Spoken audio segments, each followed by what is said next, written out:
एक बार की बात है, एक छोटे से जंगल में एक चूहा और एक बंदर रहते थे।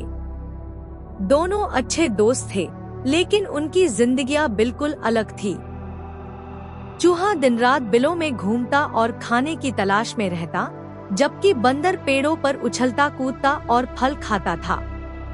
एक दिन चूहे ने सोचा, अगर मैं बंदर की तरह पेड़ों पर चढ़ सकता तो मेरी जिंदगी आसान हो सकती है। तो वह बंदर के पास गया और बोला, तुम हमेशा पेड़ों पर उछलते रहते हो, मुझे भी यह करना सिखाओ। बंदर मुस्कुराया और बोला, तुम छोटे हो और तुम्हारी टांगे छोटी हैं। पेड़ों पर चढ़ने के लिए तुम्हें बहुत ताकत चाहिए, लेकिन तुम चाहो तो मैं तुम्हारी मदद कर सकता हूँ। चूहा उत्साहित हुआ और बंदर के साथ पेड़ पर चढ़ने की कोशिश करने लगा। शुरू में उसे बहुत मुश्किल हुई, लेकिन बंदर ने उसे धीरे धीरे सिखाया और उसका हौसला बढ़ाया।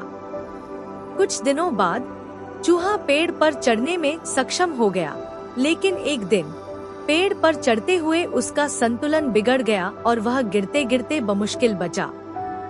चूहा डरते हुए बोला, अब मुझे लगता है कि मैं पेड़ पर चढ़ने के लिए तैयार नहीं हूँ। बंदर हंसते हुए बोला, तुम्हें डरने की जरूरत नहीं है, हम दोनों की ताकतें अलग अलग हैं।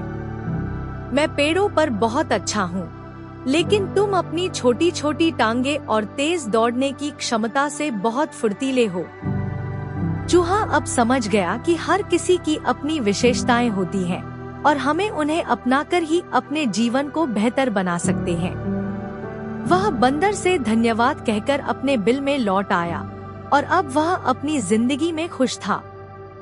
इस कहानी से यह सीखने को मिलता है कि हर किसी की अपनी ताकत होती है और हमें अपनी विशेषताओं को पहचान कर ही आगे बढ़ना चाहिए।